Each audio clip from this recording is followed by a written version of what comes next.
संविधान की इस वीडियो सीरीज़ में आप सभी का स्वागत है। मेरा नाम है ऐश्वर्य अग्रवाल।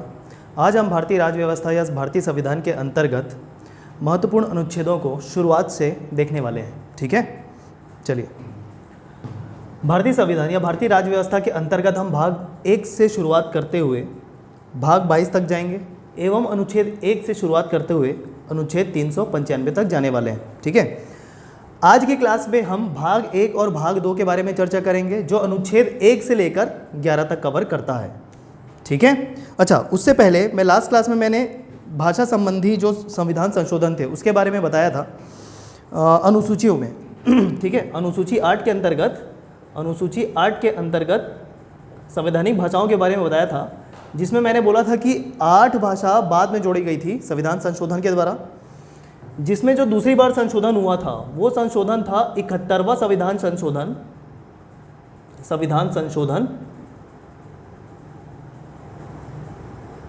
1992। मैंने 93 बताया था, आप इसे करेक्ट कर लीजिए, वो होगा 71वां संविधान संशोधन 1992। ठीक है, मैंने 93 बता दिया था, इसे आप करेक्ट कर लीजिएगा, जिसमें 3 भाषाएं जोड़ी गई थी, 3 भाषा जोड़ी गई थी, मणिपुरी, कोंकणी और नेपाली। ठीक है, तो इसे आप करेक्ट कर लेंगे। दूसरी बार जो भाषा को जोड़ने के लिए संशोधन हुआ था 71वां संविधान संशोधन 1992। ठीक है, जिसमें 3 भाषा जोड़ी गई थी, इसे आप करेक्ट कर लीजिए। चलिए, आज की क्लास हम शुरू करते हैं। भाग 1 से शुरुआत करते हैं, अनुच्छेद 1 से 4। इसके बारे में मैंने आपको पिछले क्लास में भी बताया था, तो इसके बारे में एक डिटेल एनालिसिस हम थोड़ा सा कर लेते हैं यहाँ पर, जो आपको जानना ज़रूरी है। ठीक है, वैसे तो अनुच्छेद 1 से 4 काफ़ी विस्तृत है। ठीक है, सारी बातें जानना हमारे लिए ज़रूरी नहीं है, कुछ महत्वपूर्ण बातें जो है वो ही हमारे लिए जानना ज़रूरी है। चलिए देखते हैं। भाग 1 अनुच्छेद 1 से 4, संघ और उसका क्षेत्र। संघ और उसका क्षेत्र। अब संघ और उसका क्षेत्र भाग 1 में शामिल है। यहाँ पर मैंने ऐसा क्यों नहीं लिखा कि संघ और उसके राज्य। ध्यान रखिएगा, अगर यहाँ पर ऐसा होता कि संघ और उसके राज्य, तो राज्य जो शब्द है वो एक सीमित है, लेकिन क्षेत्र शब्द की जो मीनिंग है वो काफ़ी विस्तृत है, राज्य से विस्तृत है। क्योंकि अगर यहाँ पर उसके राज्य होता तो राज्य तक सीमित हो जाता अर्थ, लेकिन राज्य के अलावा और भी क्या होते हैं? क्षेत्र, केंद्र शासित क्षेत्र भी होते हैं। ठीक है, तो क्षेत्र शब्द राज्य शब्द से अधिक विस्तृत होने की वजह से यहाँ पर राज्य के बदले क्या लिखा गया है? क्षेत्र लिखा गया है। तो भाग 1 संघ मतलब भारत देश एक संघ है और उसके क्षेत्र। क्लियर है? भाग 1 में बताया गया है, जो अनुच्छेद 1 से 4 कवर करेगा। चलिए अनुच्छेद 1 के बारे में देखते हैं।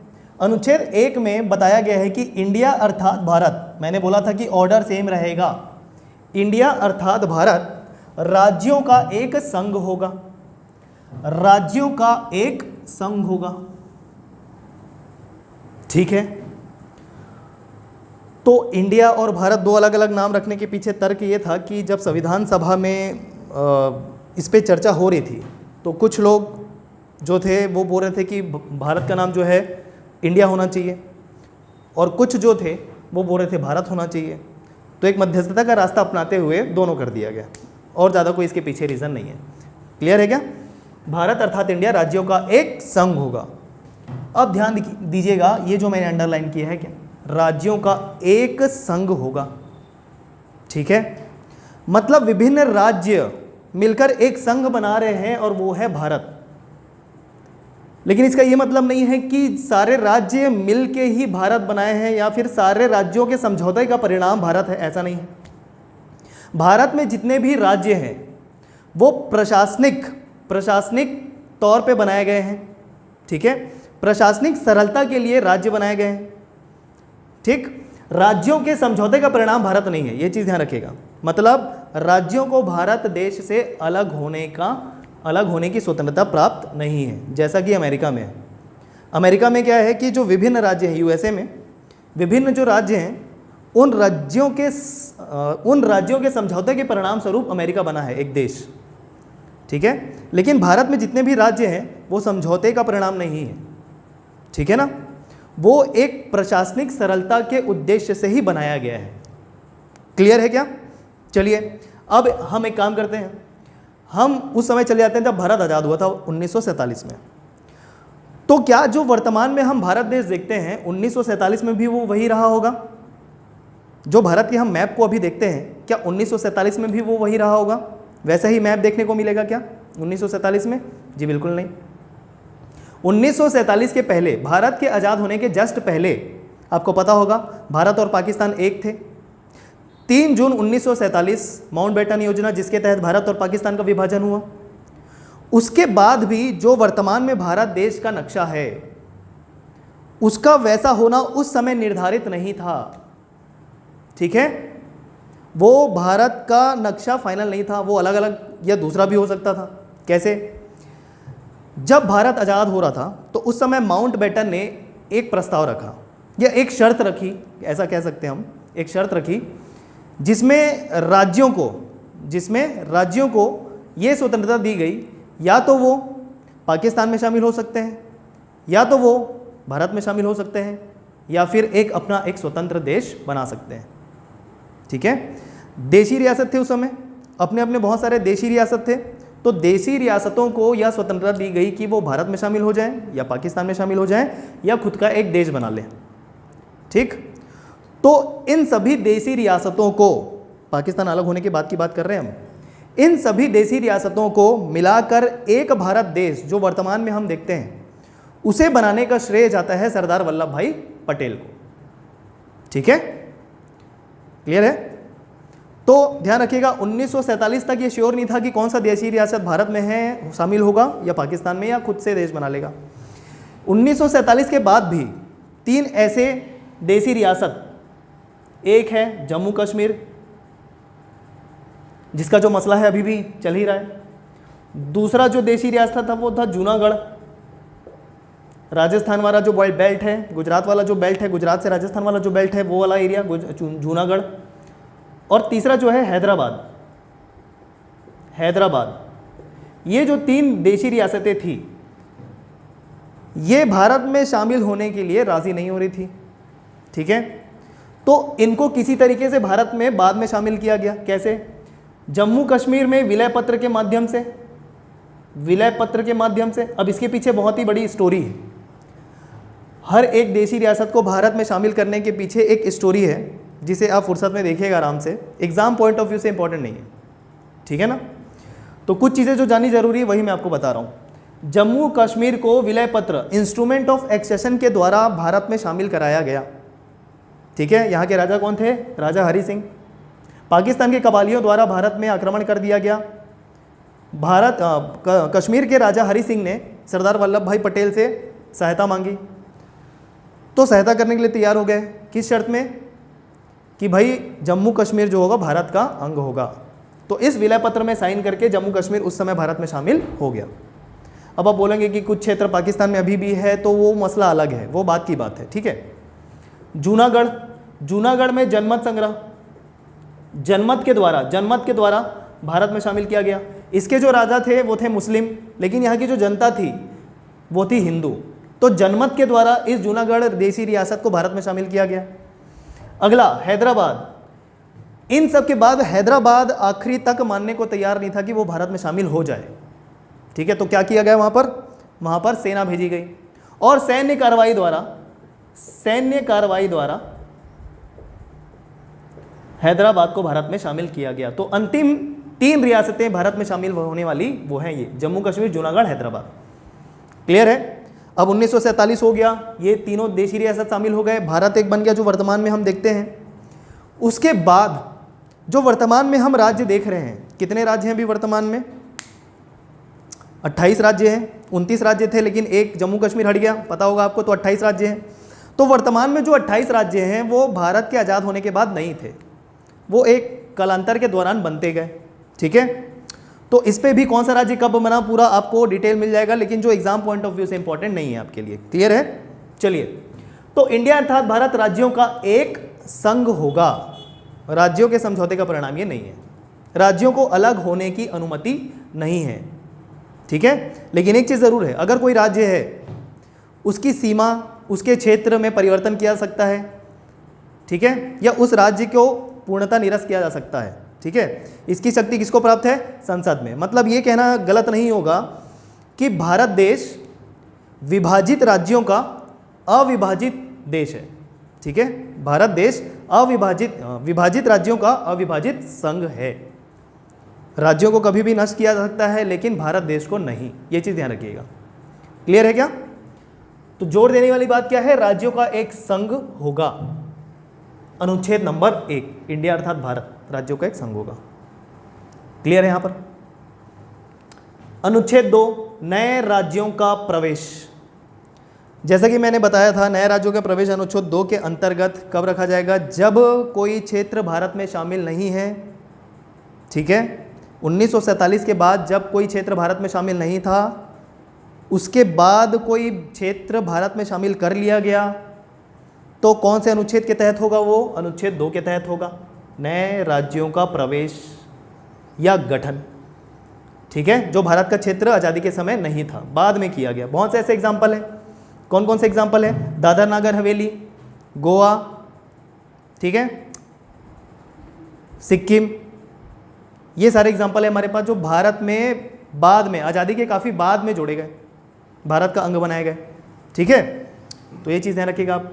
आगे देखते हैं अनुच्छेद 3, पहले से स्थित राज्यों के क्षेत्रफल, सीमा एवं नाम में परिवर्तन। जो भारत देश के क्षेत्र थे उनमें से कुछ राज्य बनाना है, वो अनुच्छेद 3 के अंतर्गत होंगे, जैसा कि मैंने आपको पहले बताया था। जैसे एग्जाम्पल रिसेंट में क्या था? तेलंगाना 2 जून 2014, जो तेलंगाना बनाया गया वो अनुच्छेद 3 के तहत बनाया गया। क्लियर है? आगे बढ़े, अनुच्छेद 4, पहले से स्थित राज्यों के क्षेत्रफल, सीमा एवं नाम में परिवर्तन करने की प्रक्रिया। क्लियर है? अब चलिए इसको थोड़ा सा डिटेलिंग करते हैं, थोड़ा सा समझिएगा कुछ कुछ महत्वपूर्ण बातें। नए राज्यों का प्रवेश, क्या क्या एग्जाम्पल दिया मैंने? क्या क्या एग्जाम्पल दिया? दादर नागर हवेली, दादर नागर हवेली, पुडुचेरी, गोवा, सिक्किम, इन सबको भारत में बाद में जोड़ा गया, आज़ादी के काफ़ी बाद में जोड़ा गया। जैसे बात करें गोवा को कब जोड़ा गया भारत में? 1962 में।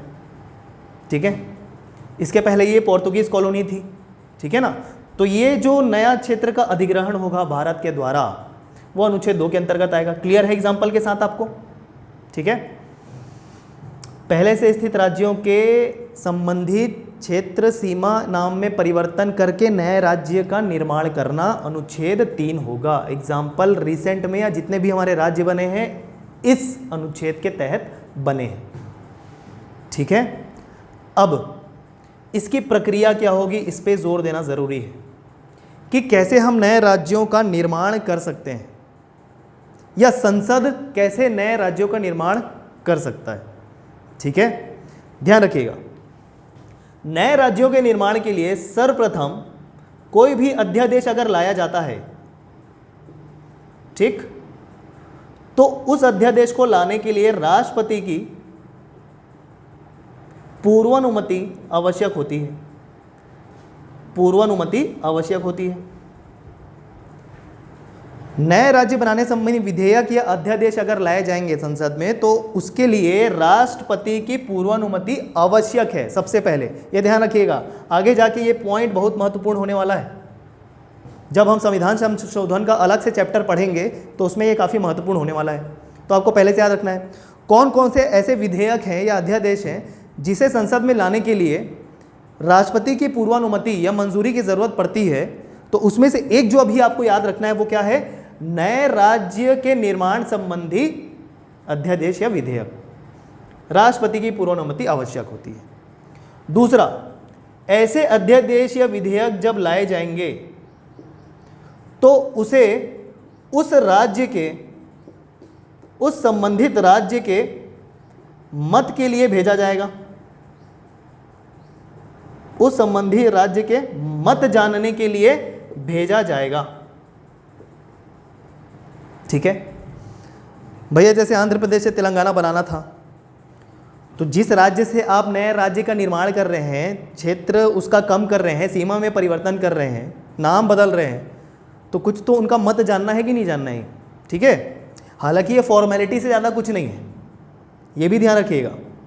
अगर कोई अध्यादेश किसी राज्य के पास भेजा जाता है जिसके नाम क्षेत्र सीमा में परिवर्तन करना है, तो उसके मत के लिए भेज रहे हैं उस अध्यादेश को कि भैया आप क्या है, आपकी व्यू क्या है, क्या आप बात रखना चाहते हैं, इसमें रख दीजिए। लेकिन उनके द्वारा दिए गए मत, उस राज्य के द्वारा दिए गए मत को मानने के लिए संसद बाध्य नहीं है, यह ध्यान रखिएगा। उस मत को मानने के लिए संसद बाध्य नहीं है। तो हम कह सकते हैं ये एक फॉर्मेलिटी ही है कि उनके मत को जानने के लिए भेज दी भाई, ठीक है। तो ध्यान रखिएगा दो चीजें, दो बातें, कि जब ऐसी प्रक्रिया होगी तो अध्यादेश राष्ट्रपति के पूर्वानुमति की जरूरत होगी और राज्यों के मत के जानने के लिए भेजा जाएगा उस राज्य, संबंधित राज्य से, ठीक है। और एक बात आपको क्या याद रखना है कि इस अनुच्छेद के अंतर्गत, अनुच्छेद 3 के अंतर्गत जब नए राज्य का निर्माण होगा तो जो संविधान संशोधन होगा वह अनुच्छेद 368 के तहत संविधान संशोधन नहीं माना जाएगा। अनुच्छेद 368 के तहत संविधान संशोधन नहीं माना जाएगा, नहीं माना जाएगा। ये ध्यान रखिएगा, बहुत इंपॉर्टेंट पॉइंट है कि अगर नए राज्यों का निर्माण हो रहा है पहले से स्थित क्षेत्र में से, तो वह अनुच्छेद 368 के तहत संविधान संशोधन नहीं माना जाएगा। 368 क्या है? संविधान संशोधन। तो जब ऐसा कुछ हम परिवर्तन कर रहे हैं संविधान में, ठीक है ना, नए राज्यों का नाम ऐड कर रहे हैं या क्षेत्रफल में परिवर्तन कर रहे हैं, तो अनुच्छेद 368 के तहत संविधान संशोधन नहीं माना जाएगा, क्योंकि इस प्रकार के परिवर्तन या संशोधन संसद के सामान्य बहुमत के द्वारा, सामान्य बहुमत के द्वारा संशोधन किया जा सकता है या नया राज्य बनाया जा सकता है, ठीक है। लेकिन जो 368 के तहत, ऐसे प्रावधान जो 368 के तहत संशोधन कहलाएंगे, उसमें संसद की विशेष बहुमत की आवश्यकता होती है, विशेष बहुमत की आवश्यकता होती है। ध्यान रखिएगा जो जो चीज़ें मैंने बताई, ठीक है।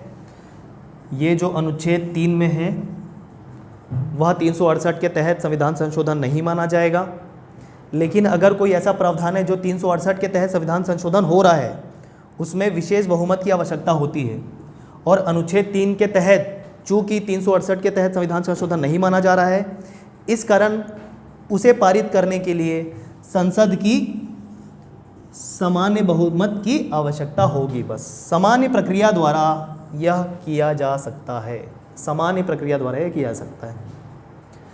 क्लियर है सारे पॉइंट क्या?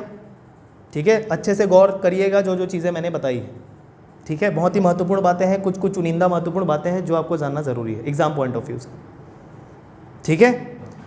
ये जब विशेष बहुमत, सामान्य बहुमत, ये जब हम ये पूरा चैप्टर पढ़ेंगे 368 का संविधान संशोधन का, उसमें और क्लियर हो जाएगा आपको अच्छे से, ठीक है ना। कौन कौन से ऐसे विषय हैं या बिल है या विधेयक हैं जिसके संबंध में विशेष बहुमत की आवश्यकता होती है और किसमें सामान्य बहुमत की आवश्यकता होती है, ठीक है। चलिए, तो ये था भाग 1 अनुच्छेद 1 से 4 जो आपको जानना जरूरी था, कुछ महत्वपूर्ण बातें। राज्यों के बनने का क्रम भी आपको आसानी से किसी भी पुस्तक में मिल जाएगा, जो आप चाहे तो देख सकते हैं, आपके एग्जाम के प्रकृति पे डिपेंड करता है ये, लेकिन ये उतना महत्वपूर्ण नहीं है राज्यों के बनने का क्रम, ठीक है। तो इस कारण मैंने कुछ ज़रूरी बातें आपसे डिस्कस की यहाँ पर। हाँ, अनुच्छेद और उनके नाम और कुछ कुछ ये जो चीज़ें मैंने बताई है वो आपको जानना जरूरी है। चलिए, अब हम आगे बढ़ते हैं और आते हैं भाग 2 पे, और भाग 2 है नागरिकता। भाग 2 क्या है? नागरिकता, कि कौन कौन से व्यक्ति भारत के नागरिक होंगे, उनकी नागरिकता कैसे बनी रह सकती है, उनकी नागरिकता कैसे समाप्त हो जाएगी, एवं नागरिकता के संबंध में संशोधन करने की संसद की शक्ति, इन सब बारे में हम आज बात करने वाले हैं। एग्जाम पॉइंट ऑफ व्यू से ये वाला जो सेक्शन है भाग 2 है, अनुच्छेद 5 से 11, इसमें उतने डिटेल जाने की ज़रूरत आपको नहीं है, सिर्फ अनुच्छेद एवं उनके नाम आपको पता होने चाहिए, ठीक है। एग्जाम पॉइंट ऑफ व्यू से ये उतने महत्वपूर्ण नहीं है, लेकिन हाँ, अनुच्छेद एवं उनके नाम ये आपको जानना ज़रूरी है, ठीक है। तो चलिए जल्दी से हम इस पर डिस्कशन या चर्चा कर लेते हैं। अनुच्छेद 5 भाग 2 के अंतर्गत अनुच्छेद 5 भाग 2 क्या है? नागरिकता।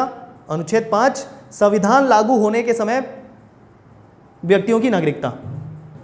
संविधान लागू होने के समय नागरिकता मतलब जब भारत में संविधान लागू हुआ था 26 जनवरी 1950, तो उस समय भारत का नागरिक कौन कौन होगा यह इस अनुच्छेद में बताया गया है। ठीक है, इससे ज़्यादा आपको जानने की ज़रूरत नहीं है। आगे बढ़े। क्या क्या शर्तें हैं भाई, चलिए थोड़ा सा बता भी देते हैं। क्या क्या शर्तें हैं कि उस समय जो लागू हुआ तो कौन कौन नागरिक होगा? ऐसे नागरिक होंगे जो पाकिस्तान में थे वापस आ गए, भारत में थे पाकिस्तान जाके फिर वापस आ गए। ठीक है, तो बेसिकली कौन कौन भारत का नागरिक होगा ये पूरा डिस्क्राइब किया गया है, काफ़ी लंबा, जो आपको बिल्कुल पढ़ने की ज़रूरत नहीं है क्योंकि इसके जो प्रावधान है, चलिए आगे देखेंगे, जिसको अलग अलग प्रावधान है वो बदलते रहते हैं समय समय पर, समय सीमा जो है वो अलग अलग चीज़ें बदलती रही है। ठीक है, तो वो इतना इंपॉर्टेंट नहीं है। अनुच्छेद 6 पाकिस्तान से भारत आने वाले व्यक्तियों की नागरिकता की, जैसे कि मैंने बताया जब 1947 के पहले भारत पाकिस्तान एक थे तो पाकिस्तान वाला पोर्शन भी भारत ही था, तो उस समय जो वहाँ पर रह रहे थे वो भी भारतीय नागरिक थे। लेकिन जब भारत आज़ाद हुआ फिर संविधान लागू हो गया 1950, उस समय वो पाकिस्तान अलग था, लेकिन उस जगह में जो निवासी रह रहे थे वो जो पाकिस्तान से भारत आए उनके संबंध में नागरिकता कैसी होगी भारत की, उसके बारे में वर्णन है अनुच्छेद 6 में। पाकिस्तान से जो भारत आए आज़ादी के बाद, विभाजन होने के बाद। ठीक है, तो पाकिस्तान से भारत में आने वाले व्यक्तियों की नागरिकता, एक डेट था, उस डेट के तहत एक पर्टिकुलर डेट डिसाइड किया गया था, उस डेट के बाद या उस डेट तक आने वाले व्यक्तियों की नागरिकता के बारे में वर्णन है इसमें विस्तार से, जिसको बिल्कुल आपको डिटेल में नहीं पढ़ना है। अनुच्छेद 7 पाकिस्तान जाकर वापस आने वाले व्यक्तियों की नागरिकता। अब एक डेट डिसाइड किया गया जिसके अंतर्गत भारत में आ जाइए भाई आप, आपको नागरिकता दे देंगे, या जो भारत से पाकिस्तान जाना चाहता है वो भी चले जाइए, ये सब डिक्लेयर हुआ। तो कुछ लोग क्या है भारत से पाकिस्तान चले गए, ठीक है, लेकिन वहाँ पर कुछ समय रह के ऐसा लगा होगा कि भाई भूल हो गई बहुत बड़ी, भारत वापस जाना चाहिए। ठीक है, ऐसे लोग भी थे बहुत सारे। तो पाकिस्तान जाकर वापस आने वाले भारतीयों की नागरिकता या व्यक्तियों की नागरिकता के बारे में वर्णन इसमें है कि कैसे कैसे उनको सम्मिलित किया गया।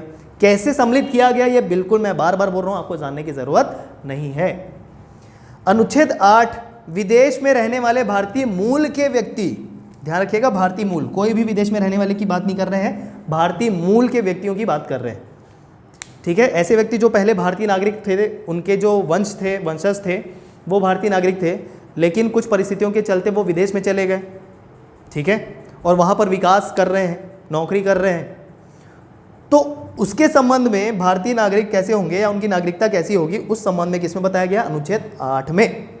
ठीक है, तो विदेश में रहने वाले भारतीय मूल के व्यक्तियों की नागरिकता। ठीक है, अनुच्छेद 9 याद करिए, नागरिकता का समापन कैसे होगा? अनुच्छेद 9 में बताया गया है नागरिकता का समापन कैसे होगा। अब देखिए अनुच्छेद 9 है नागरिकता का समापन, किन किन परिस्थितियों में नागरिकता का समापन हो सकता है। पहला याद रखिएगा, स्वेच्छा से आप भारतीय नागरिकता का त्याग कर सकते हैं। ठीक है, तो पहला जो मेथड है वो क्या है? नागरिकता त्याग करने का स्वेच्छा से, आप खुद से कर दीजिए भारत का नागरिक हमको नहीं होना है। दूसरा जो तरीका है, किसी और देश की नागरिकता ले लीजिए, आप किसी और देश की नागरिकता ले लीजिए, स्वतः ही भारत की नागरिकता समाप्त हो जाएगी, क्योंकि भारत में किसका प्रावधान है? मैंने बताया था भारत में एकल नागरिकता का प्रावधान है, सिंगल सिटीजनशिप का प्रावधान है। मतलब अगर कोई निवासी भारत देश का नागरिक है वो किसी और देश की नागरिकता ग्रहण नहीं कर सकता। अगर किसी और देश की नागरिकता ग्रहण करेगा तो भारत की नागरिकता स्वतः ही समाप्त हो जाएगी। तो स्वेच्छा से दूसरे देश की नागरिकता ग्रहण कर लीजिए, नागरिकता समाप्त हो जाएगी। और तीसरी परिस्थिति है देशद्रोह के आरोप में, अगर आप भारत में रह के देशद्रोह वाली गतिविधियां कर रहे हैं तो आपकी नागरिकता समाप्त कर दी जाएगी। ठीक है, और एक परिस्थिति ऐसी है क्या कि आप विदेश में रह रहे हैं, कई वर्षों तक आप विदेश में रह रहे हैं सरकार को बिना इन्फॉर्म किए, गवर्नमेंट को बिना इन्फॉर्म किए, तब भी आपकी नागरिकता समाप्त की जा सकती है। समय सीमा कितनी होगी ये समय समय पर चेंज होते रहता है, तो इसे भी आपको याद करने की ज़रूरत नहीं है। क्लियर है? तो कब कब आपकी नागरिकता समाप्त हो जाएगी। ठीक है, अनुच्छेद 10 नागरिकता का निरंतरता। नागरिकता की निरंतरता मतलब नागरिकता का बने रहना। तो नागरिकता कैसे बनी रहेगी? अनुच्छेद 9 में वर्णित गतिविधियों को नहीं करने से आपकी नागरिकता बनी रहेगी, ऑब्वियस सी बात है। ठीक है, 10 में नागरिकता का बना रहना बोला है, तो नागरिकता कब कब बनी रहेगी? नागरिकता तब तब बनी रहेगी जब आप अनुच्छेद 9 में वर्णित गतिविधियां नहीं करेंगे, ठीक है। और आखिरी अनुच्छेद है इस संबंध में अनुच्छेद 11, नागरिकता के संबंध में संसद की शक्ति। नागरिकता के संबंध में संसद की शक्ति मतलब नागरिकता के संबंध में जितने भी संशोधन होंगे या नियम कानून लाए जाएंगे उसकी शक्ति किसके पास है? भारतीय संसद के पास में।